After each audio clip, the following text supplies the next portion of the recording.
यूं तो बिहार चुनाव में कई अहम मुद्दे छाए हुए हैं, लेकिन हम आज उन 5 मुद्दों के बारे में आपको बताने वाले हैं और ग्राउंड पर लोगों से सवाल करने वाले हैं।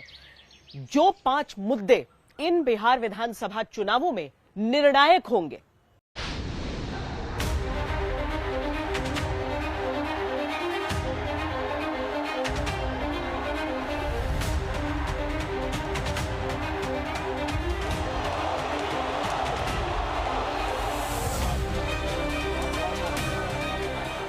एनडीए जीत के अपने पुराने सारे रिकॉर्ड तोड़ने वाला है।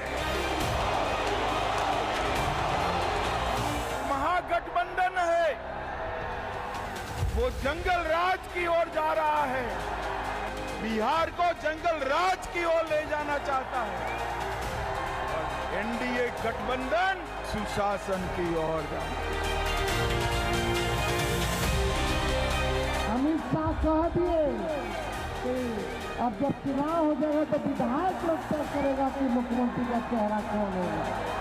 अभी आप हम लोगों को देख लीजिए, कोई अपने परिवार के लिए काम नहीं करता है, परिवार कोई भी परिवार के लिए, और सब के सब ये लोग आप जान लीजिए अपने परिवार का, पत्नी का बनाया, बेटा बेटी यही कर रहा है। पूछना चाहते हैं अमित शाह जी से, इनकी पार्टी के अध्यक्ष जी से, क्या पता ही हमारा नेता तो हो गया तेजस्वी यादव, आपका नेता कौन है बता दीजिए।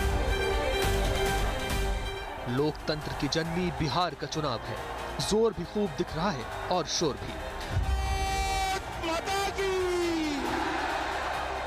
जय श्री राम।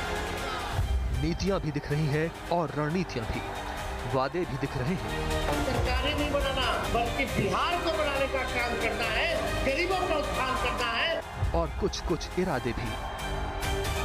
राज्य में प्रेम भाईचारा एवं शांति का माहौल है। पहले कितना उन लोगों के समय हिंदू मुस्लिम झगड़ा होता था, हम लोग इसको दूर किए। और हम लोग सब लोग, सभी समाज के हर धर्म के लोग, हर जात, हर वर्ग के लोगों को साथ लेकर के चलना चाहते हैं और एक नया बिहार बनाना चाहते हैं। पुराने समीकरण बदले से लगते हैं, नया गणित बिहार चुनाव में हार जीत का फॉर्मूला बनाता दिख रहा है। तेजस्वी सत्ता में आएगा तो जो भी बेरोजगार युवा जिसके पास डिग्री है, सबके हाथ नौकरी और रोजगार होगा। पारंपरिक बिहार अब थोड़ा आधुनिक और थोड़ा अधिक महत्वाकांक्षी दिख रहा है, जिससे मुस्लिम यादव गठजोड़ जैसे गठजोड़ कम, लेकिन महिला और युवाओं के वर्गों की धमक ज्यादा सुनाई देती है। पहले होता था ना कि औरत लोग अकेले नहीं निकल पाती थी, बच्चे नहीं, जेंट्स लोग है। नहीं, वैसे सुरक्षा है, हाँ, सेफ्टी है, सब बढ़िया है। क्या रहा है काम वाम यहाँ पे? हाँ, काम धाम तो ठीक है चल रहा है, पहले जैसा नहीं है, अब थोड़ा ठीक ठाक है कि नहीं है? मतलब बिजली, पानी, सड़क, हाँ, ये सब शिक्षा, हाँ, सब ठीक है। बहुत विकास कर चुके हैं, करके गए हैं। आज भी लोग उनको याद करते हैं, साहब को। विकास हुआ है, सबसे बड़ा गांव है, उसके बावजूद भी यहाँ एक हॉस्पिटल नहीं है। मुद्दों में जंगल राज और सुशासन तो है, लेकिन रोटी रोजगार के स्थायी समाधानों की मांगे अधिक उठ रही हैं। बिहार में जिस परिवार के पास सरकारी नौकरी नहीं, उस परिवार को सरकारी नौकरी, महिलाओं को मान बहन मान योजना के तहत 30,000 रुपया प्रति साल हम लोग देंगे, यानी 2,500 रुपया प्रति माह हम लोग देंगे। आज 1 करोड़ 16 लाख लोगों को हर घर नल बिहार में पहुंचा दिया गया है। किसान सम्मान निधि में 46 लाख किसानों को हर तीसरे महीने मोदी जी का 2-2 हजार उनके बैंक के अकाउंट में आ रहा है। आज आपके यहाँ 22-22 घंटे 23-23 घंटे बिजली रहती है। ये परिवर्तन हमको समझना चाहिए। जातियों के मुद्दे भी हैं, लेकिन नौजवानों की आकांक्षाएं भी मुद्दा है। सोच के वोट देते हैं, लगता है अभी भी लगता यही है, जाति तो है ना, जातीय प्रश्न है, जाति नहीं है, जाति नहीं है और जायज भी माले हाँ, एक साथ है। हाँ, यहाँ माले और राजद पूरे बिहार में एक साथ है, इसलिए पलड़ा उसका भारी है। बिहार में जाति बहुत प्रमुखता से, आपको लग रहा है जाति निर्णायक रहेगी? हाँ? बिहार में हमेशा जातीय आधार पर ही वोट हुआ है और जातीय आधार पर ही वोट होगा। वोट बैंकों की फिक्र एक मुद्दा है, लेकिन महिलाओं का वोट भी बड़ा मुद्दा है। आप लोग को अच्छा लगता है? हाँ? उसका कारण क्या है, क्यों? हम लोग के शौक था जब हुआ तो हाँ तो हम लोग किए। वो साधन दे देते हैं पूरा करने का। साधन दिए तो हम लोग किए। लेडीज के लिए बहुत मतलब रोजगार है वो कर रहे हैं, इसलिए हमको नीतीश कुमार का ये योजना अच्छा लगता है। शराबबंदी से अच्छा है कि नहीं? इधर तो खूब ताड़ी वाड़ी बनता था। बहुत अच्छा है। शराबबंदी ठीक कर दिया। हाँ बहुत अच्छा दाम, सुंदर दाम। क्या है? मर जाता था पीने के लिए, मर्दाना सब पीता था, मर जाता। अब आदमी नहीं पीता है आपका? पीता है, बहुत कम पीता है, बहुत कम पीता है। अगर 100 का दारू अगर 500 मिला है तो 500 के लिए तो उसका 500 रुपया चाहिए ना, इसीलिए कम पीता है आदमी। क्राइम कम हुआ है? क्राइम कम हुआ है उसकी जी वजह से? जी जी जी कम हुआ है जी। कानून व्यवस्था का मुद्दा तो है, लेकिन सुरक्षा के शासन की उम्मीदें किससे हैं, ये भी एक मुद्दा है। नीतीश कुमार जी का काम एक नंबर रहा। अच्छा। हाँ, कहा है कि जो आदमी बेच डूबे के बाद नहीं निकलता था वो रात भर रोड पर चलता है। घुसखोरी वाला काम नहीं बंद हो रहा है। समूचे ब्लॉक है भ्रष्टाचार में है। वो बिना पेंशन में 30,000 घूस लगता है। क्या बात कर रहे हैं? अच्छा हाँ, पेंशन के लिए घूस लग? नहीं, मकान के लिए, कान के लिए लग रहा है। काम हुआ है? जी मैडम, ये वाल्मीकि नगर एक ऐसा विधानसभा है जो आपके पूरे बिहार में वाल्मीकि नगर पंचायत ऐसा है जिसमें कम से कम 200-400-500 करोड़ से ऊपर का अधिक से ज्यादा काम वाल्मीकि नगर में हुआ है। और हम जात का मैडम यादव है, मेरा नाम युवराज कुमार यादव हुआ। अच्छा। मगर मैं कभी नहीं चाहता हूँ कि लालू की सरकार बने, क्योंकि यहाँ बहुत डकैती होता है, लूटपाट बहुत ज्यादा होता था। तो लालू की सरकार में किडनैपिंग अपहरण एक उद्योग था। 90 के दशक के देखें, 2005 के पहले का लालू की सरकार जब था तो अपहरण उद्योग तो था ही, चंपारण मिनी चंबल के नाम से जाना जाता था। लेकिन सुशासन की सरकार जब नीतीश चाचा आए, यहाँ पे चंपारण ही नहीं अपितु पूरे बिहार में सुशासन की सरकार बना। जहां पानी बदल रहा है वहां कोई और मुद्दा है, जहां भाषा बदल रही है वहां कोई और मुद्दा है। ये बिहार है जहां मुद्दे आसमानों से नहीं बल्कि जमीनों से तय होते हैं। छोटी छोटी जमीनों के मालिकों के लिए बड़े मुद्दे भी होते हैं और बड़े हिस्सों में अपना रसूख रखने वालों के लिए छोटे छोटे मुद्दे भी होते हैं। मुद्दे समझने हैं तो यहाँ के लोगों की आंखों को पढ़ना है, उनके मन को समझना है। सबसे पहले बात मुख्यमंत्री के चेहरे की, क्योंकि एनडीए गठबंधन की तरफ से बार बार सवाल पूछे गए कि इंडिया गठबंधन का चेहरा कौन। आखिरकार ऐलान उनकी तरफ से किया गया और एनडीए से पलटकर सवाल पूछा गया। हालांकि यह स्पष्ट है कि एक तरफ से नीतीश का चेहरा है, दूसरी तरफ से तेजस्वी का। इस सब के बीच बिहार की जनता क्या सोचती है? इस चुनाव में अगले मुख्यमंत्री चेहरे के रूप में तेजस्वी यादव जी को हम लोग सपोर्ट करते हैं। अभी हम नीतीश कुमार जी के नेतृत्व में ही चुनाव लड़ रहे हैं और हमारे चुनाव का नेतृत्व नीतीश कुमार जी ही कर रहे हैं। अभी तक ये सवाल था कि ये दोनों चेहरे अपने अपने गठबंधनों का नेतृत्व तो कर रहे हैं, लेकिन क्या यही मुख्यमंत्री पद के उम्मीदवार भी होंगे? महागठबंधन की तरफ से इस सवाल का जवाब स्पष्ट तौर पर दे दिया गया है। उन्होंने सही कहा, बहुत बड़े दिल वाले लीडर हैं और उनके नेतृत्व में महागठबंधन एक स्मूथ चलेगा, ये मैं ऐसा मानता हूं।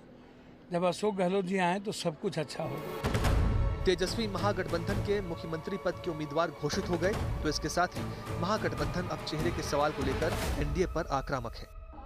एनडीए का सीएम का चेहरा कौन होगा पता नहीं है। अमित शाह कह दिए कि अब जब चुनाव हो जाएगा तो विधायक लोग तय करेगा कि मुख्यमंत्री का चेहरा कौन होगा। यानी एक बात तो तय है, नीतीश कुमार जी को अमित शाह और भाजपा के लोग दोबारा मुख्यमंत्री बनाने नहीं जा रहे। महागठबंधन के नेता नीतीश कुमार को एनडीए की तरफ से सीएम उम्मीदवारी के मुद्दे को लेकर नए पुराने सारे तर्क लेकर चुनावी मैदान में। आपके यहाँ मुख्यमंत्री का प्रत्याशी कौन है? अमित शाह जी, आप तो कह रहे हो विधायक दल तय करेगा। आपके यहाँ तो हाफर डेविड वाला एक आदमी है जो अपने आप उसको भी उप मुख्यमंत्री नहीं बनाए हो आप। ना विजय सिन्हा को आपने नाम लिया। तो जनता दल यूनाइटेड के सारे तंत्र को, यंत्र को और वोट को संजय झा और ललन सिंह के जरिए आपने लूट लिया है। तो लूट तो आपके यहाँ चल रही है। 20 साल से लुटेरे हैं नीतीश कुमार, और नीतीश कुमार की जनता दल यूनाइटेड को लूटने का काम कर रही है भारतीय जनता पार्टी। तो लुटेरों का जो ठगबंधन है, इससे करोड़ दर्जे बेहतर हमारा महागठबंधन है। महागठबंधन अपने दावों के पीछे बीजेपी के बड़े नेताओं के बयानों का हवाला दे रहे हैं। मैं भला कौन होता हूं किसी को मुख्यमंत्री बनाने वाला? इतनी सारी पार्टियों का गठबंधन है, चुनाव के बाद जब बैठेंगे सभी दल, विधायक दल के नेता बैठेंगे और अपना नेता तय कर लेंगे। हालांकि एनडीए की तरफ से कई नेता खुलकर मुख्यमंत्री के तौर पर नीतीश कुमार का नाम ले चुके हैं और उनके नेतृत्व को स्वीकार भी कर चुके हैं। इस बार बिहार में भी नीतीश बाबू के नेतृत्व में एनडीए जीत के अपने पुराने सारे रिकॉर्ड तोड़ने वाला है। फिर एक बार सुशासन सरकार। प्रधानमंत्री मोदी बिहार की रैलियों में नीतीश कुमार का नाम और काम याद दिला रहे हैं और इशारों इशारों में महागठबंधन के सवालों का जवाब भी देने की कोशिश कर रहे हैं। जानते हैं 2 बार गलती हुआ था, हम लोगों के पटिया में भी 2 बार 1.5 महीना के लिए उसको ला, हमने तो देखा सब गड़बड़ है, उसको हटा दिया और कहा जहां से हम लोगों का शुरू हुआ वही रहेगा, कभी बाएं दाएं इधर नहीं होगा। और इस प्रकार से जो हम लोग इन्हीं के साथ रहेंगे सब दिन के लिए, और उसके बाद कोई इधर से उधर नहीं। महागठबंधन फिर भी इस मुद्दे पर अड़ा है कि चुनाव के बाद बीजेपी नीतीश को मुख्यमंत्री नहीं बनाएगी और इस तरह सीएम का चेहरा इन चुनावों में बड़ा मुद्दा बनता जा रहा है। साफ करके गए हैं बिहार से अपने पिछले दौरे में कि अगले मुख्यमंत्री नीतीश कुमार नहीं होंगे, क्योंकि उन्होंने कह दिया है कि चुनाव के बाद जो विधायक जीत कर आएंगे और जो गठबंधन की पार्टियां जीत कर आएंगी वो आपस में बैठकर फैसला करेंगे कि हमारा मुख्यमंत्री कौन होगा। तो स्पष्ट है कि नीतीश कुमार की छुट्टी होने वाली है, उनका दिन पूरा हो चुका है, उनका समय पूरा हो चुका है। पेच महागठबंधन में भी लंबे समय तक फंसा रहा था। आरजेडी की तरफ से तेजस्वी के नाम को लेकर कोई संशय नहीं था, बल्कि मांग भी थी, लेकिन कांग्रेस ने लंबे समय तक इस पर चुप्पी साधे रखी। बिहार को लेकर अभी तक आपकी पार्टी से साफ क्यों नहीं किया जा रहा कि तेजस्वी यादव सीएम बनेंगे बिहार में? बहुत अच्छे तरीके से एक पार्टनरशिप बनी है। हम मतलब सारी की सारी पार्टियां एक साथ जुड़कर काम कर रही हैं, कोई टेंशन नहीं है और म्यूचुअल रिस्पेक्ट है, एक दूसरे की मदद हो रही है, तो मजा भी आ रहा है। आइडियोलॉजिकली हम अलाइंड हैं, पॉलिटिकली अलाइंड हैं, तो बहुत अच्छा रिजल्ट आएगा। सीट बंटवारे को लेकर जब महागठबंधन में दरारें सामने आने लगी और एक बार को ये लगने लगा था कि आरजेडी और कांग्रेस के रास्ते अलग हो सकते हैं, तब कांग्रेस ने मुख्यमंत्री उम्मीदवार के तौर पर न सिर्फ तेजस्वी का नाम आगे बढ़ाया, बल्कि उप मुख्यमंत्री के उम्मीदवार के लिए मुकेश सहनी के नाम का ऐलान भी कर दिया। खड़गे साहब, राहुल गांधी जी और तमाम जो साथी बैठे हमारे, इन सब की राय लेकर के हम लोगों ने तय किया है इस चुनाव में अगले मुख्यमंत्री चेहरे के रूप में तेजस्वी यादव जी को हम लोग सपोर्ट करते हैं। सबकी राय बनी है कि जो हमारे अन्य पिछड़ा वर्ग के साथी हैं, मुकेश सहनी जी, जिनको आप सब जानते हैं, मुकेश सहनी जी जो एक संघर्ष करते हुए यहाँ तक पहुँचे हैं, अपनी पार्टी बनाई है, अपनी अकल होशियारी से, अपनी मेहनत से बनाई है, गरीबों के मसीहा के रूप में, अपनी कौम के मसीहा के रूप में उभर के आए हैं। ऐसे नौजवान को हमने तय किया है वो उप मुख्यमंत्री होंगे साथ में।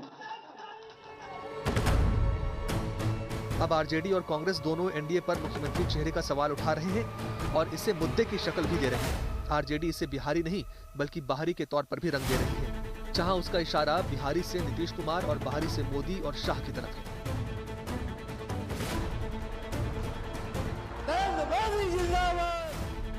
जनता के बीच भी मुख्यमंत्री के चेहरे का सवाल तो है और इसे वो भी मुद्दे के तौर पर देख रही है। जब से नीतीश बाबू आए बिजली में बहुत सुधार हो गया।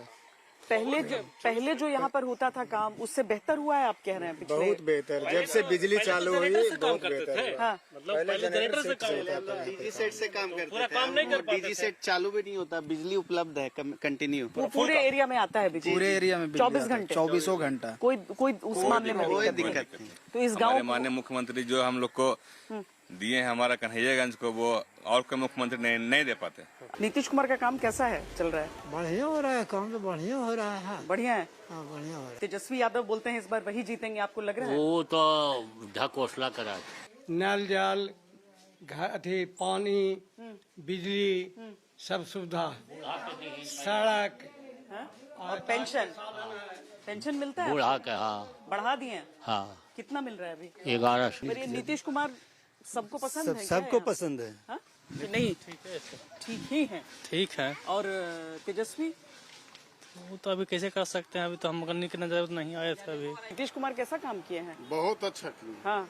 यहाँ विकास जो किए बहुत अच्छा किए, विकास देखने के लिए बनाए, बहुत सारा चीज बनाए देखने के लिए, काम भी अच्छा किए और लोगों की शांति भी है, बहुत अच्छा हमको लगा, बहुत अच्छा। अब लोग कहते हैं कि उनकी सेहत शायद ठीक नहीं है, तो पता नहीं कैसा काम करेंगे। अच्छा काम करेंगे, अभी भी अच्छा काम करेंगे। भी काम करेंगे। एनडीए जनता के बीच एक मजबूत गठबंधन के रूप में सामने आने की कोशिश कर रही है।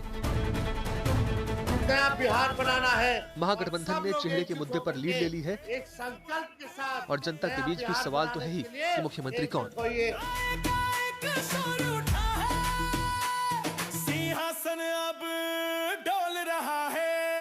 युवाओं का मुद्दा भी बहुत अहम है, क्योंकि रोजगार को लेकर विपक्ष की ओर से बहुत सवाल उठाए गए। आश्वासन भी दोनों गठबंधनों की तरफ से तमाम दिए गए, यहां तक कि जो बाकी प्लेयर्स बिहार चुनावों के हैं उनकी तरफ से भी युवाओं के रोजगार को लेकर बड़े बड़े दावे और ऐलान किए गए हैं। इस मुद्दे पर बिहार की जनता कहां खड़ी है?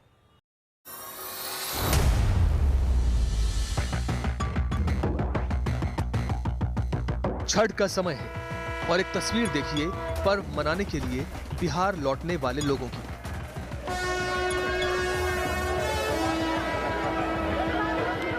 सिर्फ मुजफ्फरपुर आने के लिए 12,90,000 टिकट काटे गए। पटना आने के लिए 23 लाख टिकट और करीब 50% लोग दिल्ली रूट से बिहार लौट रहे हैं। इनमें अधिकतर वो लोग हैं जो दिल्ली, नोएडा, गाजियाबाद जैसे शहरों में नौकरी करने के लिए बिहार से पलायन कर गए। जिंदगी बनाने की चाहत में बिहार भी छूटता जाता है और शहर में एक छत भी मुश्किल से मिल पाती है। माहौल चुनावी है तो ये दर्द फिर एक बार उभर आया है। बिहार में नई स्किल ट्रेनिंग यूनिवर्सिटी,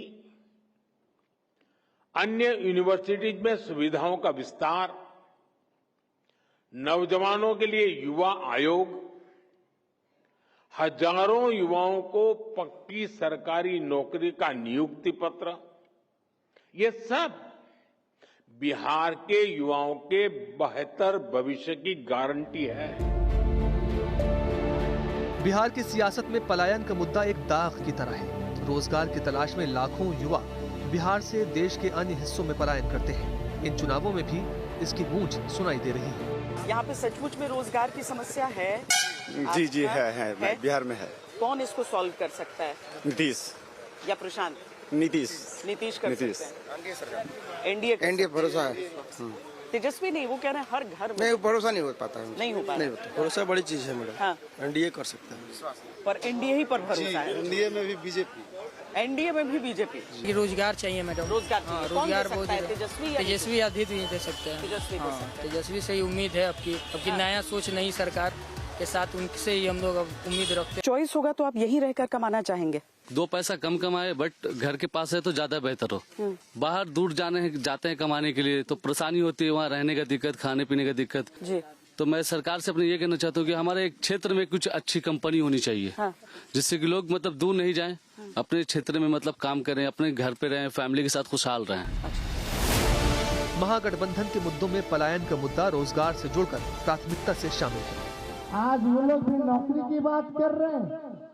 जो लोग कहते थे असंभव है, नौकरी नहीं दिया जा सकता, आज वो भी कह रहे हैं कि वो आएंगे तो नौकरी देंगे। अरे पहले 2-2 करोड़ रोजगार मोदी जी कहाँ है हर साल दे रहे थे, पहले उसका तो हिसाब कीजिए।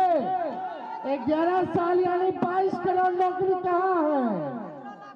तेजस्वी ने जो कहा वो किया और जो कह रहा है वो करेंगे। अरे मोदी जी फैक्ट्री लगाइएगा गुजरात में और विक्ट्री चाहिए बिहार में।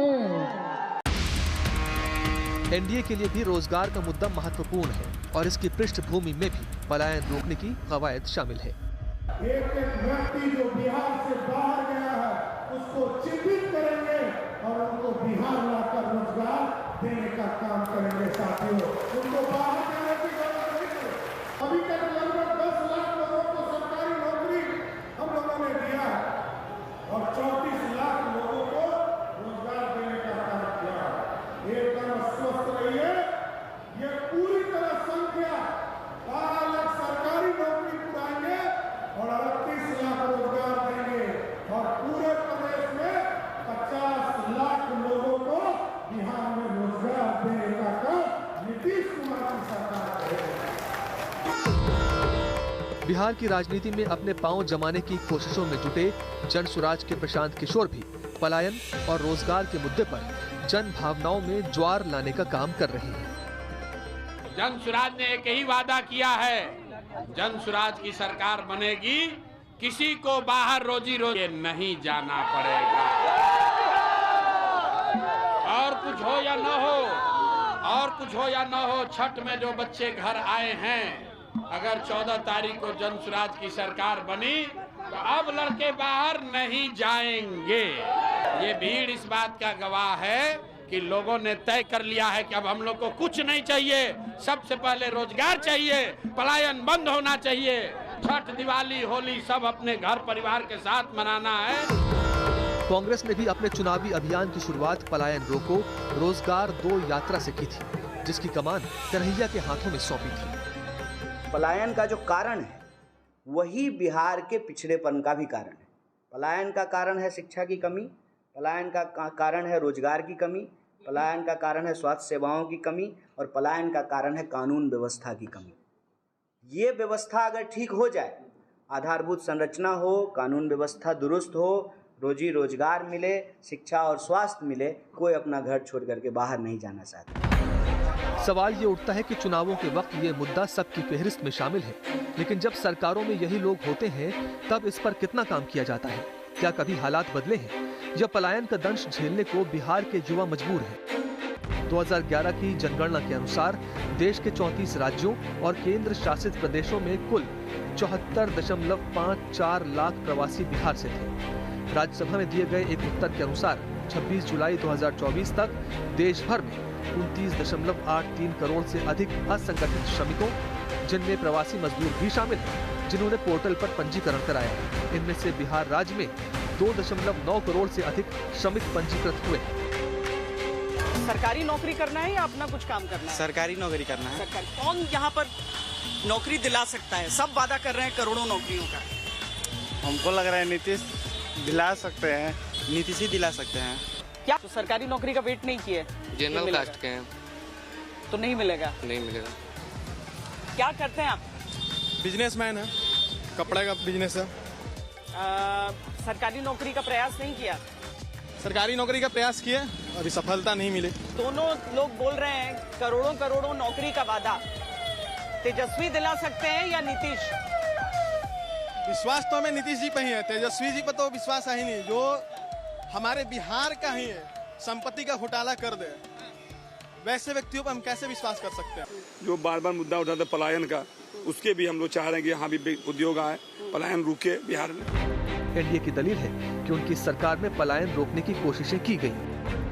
सरकार का दावा है कि युवा आयोग और महिलाओं को 35% आरक्षण की व्यवस्था रोजगार और पलायन की समस्या से निपटने के लिए की गई है। साथ ही कौशल विकास योजनाओं के तहत भी रोजगार बिहार में ही दिया जा रहा है, जिससे पलायन की दर घटी है। महागठबंधन सरकार के इन दावों को सिरे से नकारता है और इन चुनावों में बड़ा मुद्दा बनाते हुए बिहार के हर परिवार को नौकरी देने का वादा भी करता है। जिन परिवारों के पास सरकारी नौकरियां नहीं हैं, उन परिवारों में एक सरकारी नौकरी हमारी सरकार बनने पर दी जाएगी, यानी 20 दिनों के अंदर हम लोग अधिनियम बनाएंगे, कानून बनाएंगे और 20 महीने में इस प्रक्रिया को जो है पूर्ण करेंगे। ये हमारा प्रण है और जो कह रहे हैं वो ज़रूर ये होगा और कर करके हम लोग दिखाने का काम करेंगे। आज का बिहारी युवा पहचान के लिए जूझ रहा है। रोजगार मिलने की सूरत में वो बिहार को नई शक्ल देना चाहता है। बातों से अलग वाकई इरादों को देख रहा है।